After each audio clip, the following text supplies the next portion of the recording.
Okay, that was pretty fun. I mean, that was fun as hell. After months of anyone and everyone in the sport, from fans to all-time great legends, debating the merits of dumping a giant pile of dirt on the surface of the last great Coliseum, it finally happened. If you looked back a year ago at this date, people would think you had gone mad if you had brought up this idea. After all, Bristol has been one of NASCAR's most prestigious and best tracks for decades, and it would take beach ball-sized nuts to mess with it. Yet, with what seemed to be common sense thrown out the window, NASCAR pushed on. And it pushed on into the weekend itself this past week.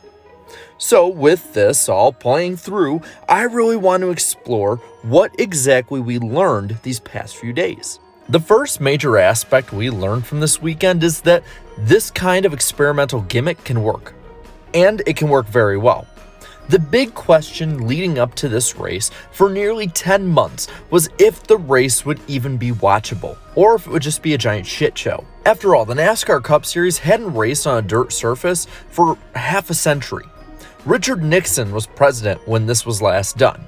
Stairway to Heaven by Led Zeppelin was only a thought at the time, and boomers were the youth of a nation. So this is truly an alien concept for modern-day NASCAR. This, in itself, isn't a secret. But with all of the questions and the build-up and the criticisms of this move laying the foundation for this event, NASCAR had an uphill battle. The racing for both Cup and trucks won this battle, though. Old Bristol had a bit of a return, honestly, with a relatively dominant bottom line, bent sheet metal, and even some angry drivers to boot. It proved that NASCAR's gimmicks, and yes, this is a good gimmick, but it's still a gimmick, can work and please the fans. It can be everything we want. This can gain NASCAR some much-needed positive public reception. This then could be used to help NASCAR and give NASCAR the leeway to make other possible changes that may be just as brash, if not more. So maybe we've learned of the first domino to fall in a path to an innovative future NASCAR. Now, while there's a good amount of positives, there are some negatives that we saw this weekend, and the big one was the weather. Now, before I go on, I do want to say, of course I know that NASCAR can't control the weather. People who were trying to blame NASCAR for the weather without giving any justification are really stupid. But what it does have control over is the scheduling. The spring Bristol race has been hemorrhaging attendees and prestige for nearly a decade and a half. But it had a nosedive in the mid-2010s, and that in no mistake is linked to the race being plagued by atrocious luck with weather. The race has either been postponed or delayed due to poor weather 5 times in the past 8 seasons. In 2014, 2015, 2017, 2018, and now 2021. There's a common denominator with this race, and each time it seemingly gets more and more extreme with the weather. Just look at this video that my buddy Danny B took just outside the track on Sunday morning. Guys, here's a current look at the creek that flows by Bristol Motor Speedway. This was a small creek yesterday. All of the merchandise vendor tents are underwater, and under good water at that.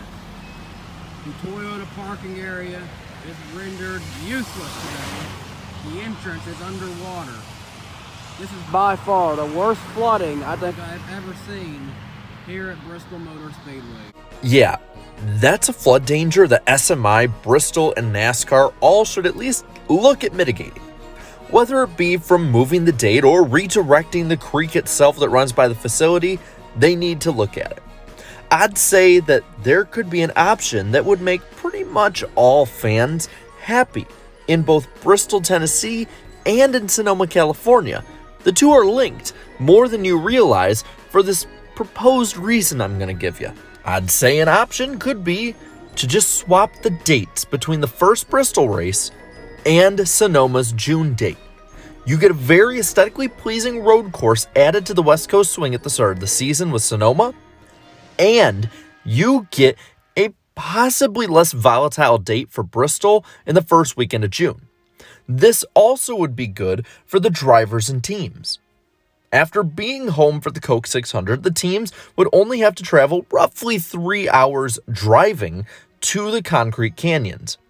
This is especially good as it would be right before an assuredly gruesome summer stretch. Just an option to throw out there that I think could benefit everybody. Now, the last really big point, though, that I think can be learned from this past weekend at Bristol is where they went wrong with the track prep.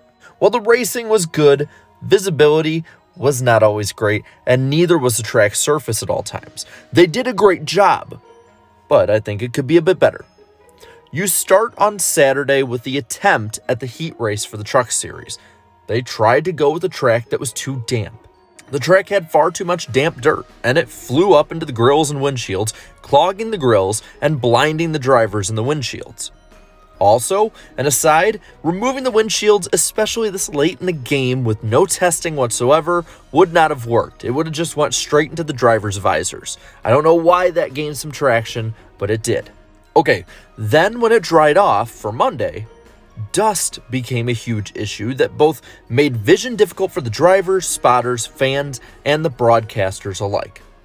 Add into all of this the moderate issues of tire wear, and you have a proper learning moment for the 2022 running of this race. I don't think these are damning issues whatsoever. I don't think they're anything that would ruin the weekend whatsoever. In fact, I actually liked these as they were bends to the competitive strategies that these teams had. Again, not horrible, but it can be improved upon.